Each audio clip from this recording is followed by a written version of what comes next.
En marge des travaux de la 50e session du Conseil des ministres des Affaires étrangères de l'Organisation de la coopération islamique qui s'est tenue donc à Yaoundé, il y a eu au campus de l'ERIC une deuxième conférence, une conférence académique sur le thème « L'histoire du développement de l'érudition et de la tradition intellectuelle islamique ».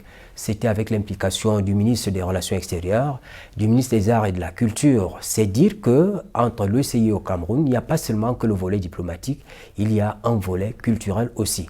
Et nous en parlons ce matin à Politique, en donnant la parole à quelqu'un que vous connaissez très bien, un acteur socio-culturel bien connu. C'est quelqu'un qui a une carrière militaire, artistique et sportive assez bien connue. Le professeur Pondi lui consacre d'ailleurs un ouvrage qui porte le titre Ahmad Kalkaba, un destin singulier. Vous l'imaginez très bien. Merci, Monsieur le Président, de nous accueillir ce matin pour Politique. Vous êtes très souvent, on dit, président du Comité national olympique et sportif du Cameroun, président de la Confédération africaine d'athlétisme. Tout cela, c'est pour vous. Mais nous vous prenons dans le cadre de l'OCI, l'Organisation de la coopération islamique, qui vient de tenir à Yaoundé une grande réunion. Et on a beaucoup parlé de la marche commune, des acquis de cette coopération avec le Cameroun, avec l'Afrique, avec le monde entier.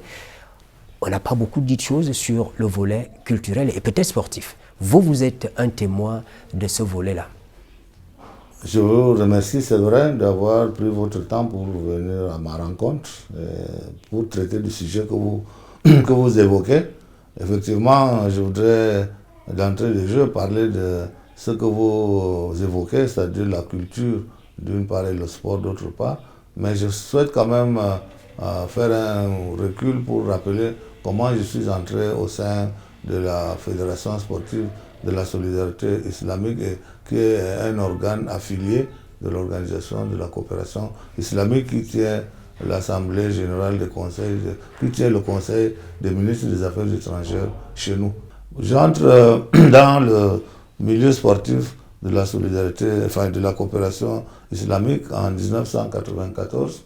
Le professeur René Somba est président du comité olympique. Et puis, il connaît le prince Fad, et tous deux sont membres du CIO. Et le prince Fad lui a demandé de lui envoyer un expert parce qu'il avait créé en 1985, une association qui regroupe les pays membres de l'OCI. Et il voudrait que cette association soit véritablement opérationnelle pour atteindre les objectifs qu'ils se sont fixés, d'amener la jeunesse sur le terrain de sport pour fraterniser, pour partager la culture islamique et l'idéal de l'islam. Donc le professeur Essomba, j'étais son premier vice-président, il me disait, il dit, bon écoute, toi tu es musulman, tu vas aller représenter le comité olympique du Cameroun. Nous étions 13 experts venant de 13 différents pays. Donc il fallait relancer les activités de cette fédération qui avait organisé une ou deux fois des jeux dits islamiques et qui s'était arrêté. Donc au cours de nos discussions, on est arrivé à la volonté de relancer ces jeux-là. Bon, on a dit, bon, on relance les jeux islamiques. Je ne sais pas, j'ai été inspiré à ce moment-là en disant, mais moi je viens d'un pays qui n'est pas un pays islamique au sens de la constitution républicaine. Donc nous, on est un pays laïque dans lequel on a des musulmans et on a des chrétiens. Et il y a même des gens qui n'ont pas de religion.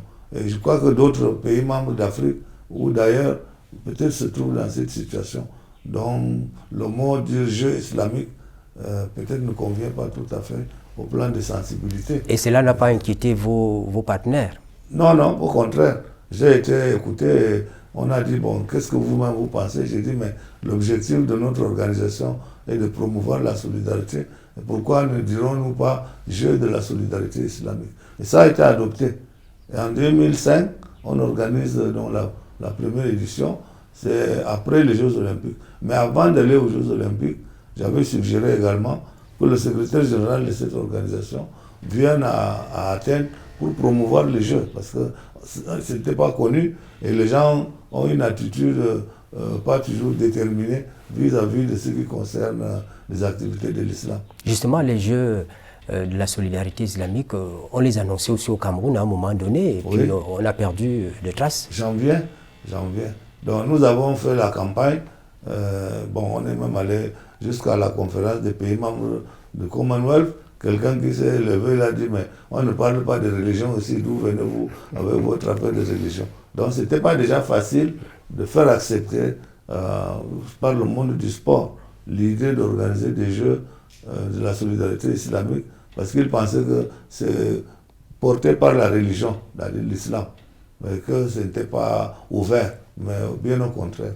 Les Jeux sont ouverts à tous les citoyens des pays membres de l'organisation de la coopération islamique, qui sont dans les pays aussi membres de l'association sportive de la solidarité islamique, dont je suis vice-président. Donc, les Jeux rassemblent les jeunes venant de tous les pays. On l'a déjà organisé en Arabie Saoudite, à Makkah, en 2005. On l'a organisé par la suite à Palembang, en Indonésie, et ensuite à Bakou, en Azerbaïdjan. Et en 2001, c'était en Turquie, à Konya. Et nous, on était candidats, on nous avait quasiment attribué le droit d'organiser les Jeux en 2025. Il s'est produit que le processus, entre-temps, on a changé de président, et le président nouvellement venu à la tête de l'association n'avait pas perçu notre engagement comme un engagement à la hauteur de ses ambitions. Un engagement formel. Pour les Jeux. Ils ont envoyé une commission ici qui a évalué la situation. C'est vrai qu'il y avait quelques absences au niveau de la logistique, notamment le village des Jeux n'était pas évident. Donc après, nous sommes allés à Konya, on a tenu l'Assemblée générale, mais une Assemblée générale extraordinaire qui n'avait qu'un seul point à l'ordre du jour, réviser le statut de l'association. Donc on ne pouvait donc pas prendre une décision pour attribuer les Jeux au Cameroun.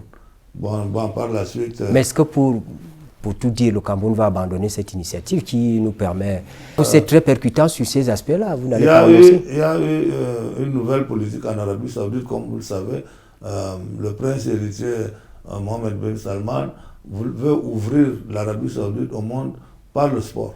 C'est pour ça que vous avez vu par exemple qu'il organise le combat de Nganou et beaucoup d'autres activités sportives. Il a organisé même des jeux de combat où moi j'ai été invité. Pour la première fois, je voyais les sumo japonais quasiment presque nus dans une salle où il y avait cette fois-là des femmes et des hommes d'Arabie Saoudite, ce qui était totalement prohibé avant, qui était interdit. Donc, ils ont voulu s'appuyer sur le sport pour changer la société en Arabie Saoudite. Et donc, ils ont choisi d'organiser l'événement chez eux en 2025. Nous restons candidats selon la volonté de nos autorités pour la possibilité peut-être d'accueillir ces Jeux en 2029. Mais je pense que cette démarche est une bonne démarche. Maintenant, nous venons d'organiser le Conseil des ministres des Affaires étrangères de l'OCI. Notre communauté nationale connaît mieux maintenant l'OCI, sa force, ses faiblesses bien sûr, mais surtout sa force. Et il y a un grand changement au niveau de la société en Arabie Saoudite où les anciennes attitudes qui semblaient être un peu fermées, tranchées par rapport à la culture universelle, ça aussi, c'est en train de changer. Je pense que notre dossier pour 2029 peut être un bon dossier. Alors, au plan culturel, vous qui connaissez bien ces milieux, à la fois culturels et sportifs de l'OCI, qu'est-ce que le Cameroun gagne à y être?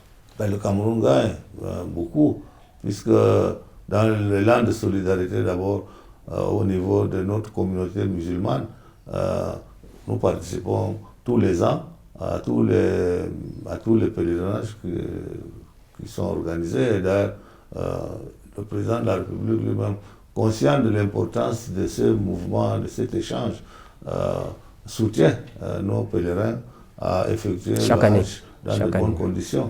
Il y a la Umrah, il y a aussi des relations économiques avec l'Arabie Saoudite et les autres pays membres de l'OCI. Il y a tous ces échanges-là, c'est important pour le développement de notre pays. Et l'OCI aussi soutient nos projets de développement. la Banque islamique de développement a par exemple financé le barrage de Sondloulou. J'ai écouté l'autre fois le ministre de l'économie dire qu'il y a un fonds qui va développer l'agriculture dans l'extrême nord. Et puis d'autres projets. Moi je sais aussi personnellement que la Banque islamique de développement contribue à la construction de la ligne électrique RIS-RIN, c'est-à-dire qui va jusqu'au Tchad. Sauf que, Monsieur le Président, notre société traditionnelle reste toujours fermée. Est-ce qu'en ouvrant nos portes à d'autres cultures, ça ne pourrait pas avoir un impact, une incidence sur notre façon de vivre, notre façon de voir les choses? Ce qui est clair, c'est que cette société que vous dites fermée, elle a préservé des valeurs éthiques, des valeurs très importantes de la réserve, de ne pas se laisser à la dépravation, de la discipline de vie et le respect dans les relations qui gouvernent la vie en communauté. Personnellement, j'apprécie ce qu'ils font. Bon, évidemment, s'ouvrir au monde, c'est une chose, ça c'est l'Arabie Saoudite qui l'a décidé pour s'adapter à notre environnement, parce que les pays musulmans, il y en a aussi qui n'ont pas forcément isolé l'homme de la femme, qui n'ont pas forcément demandé à la femme de se couvrir entièrement. Il y a le Maroc, nous voyons, la Tunisie, l'Égypte. Bon, ces choses qui sont aussi les valeurs africaines traditionnelles, moi je pense qu'il vaut mieux peut-être les regarder positivement et non les jeter comme si ce qui vient de l'Occident est la référence.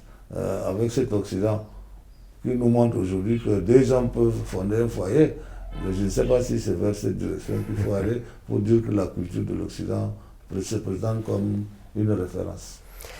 Monsieur le Président, merci beaucoup pour cet entretien. Je vous remercie, M. Sévrin. C'est la fin de cette édition de Politics. Nous essayons de revoir la relation entre le Cameroun et l'OCI au plan culturel. Vous savez que notre capitale vient d'abriter la 50e session du Conseil des ministres des Affaires étrangères de l'OCI, une rencontre qui s'est passée au Palais des Congrès. Ça s'est très bien passé. Et nous voulions voir les autres aspects qui concernent la coopération avec l'OCI. Merci de nous avoir suivis. Bonne suite des programmes sur la CRTV.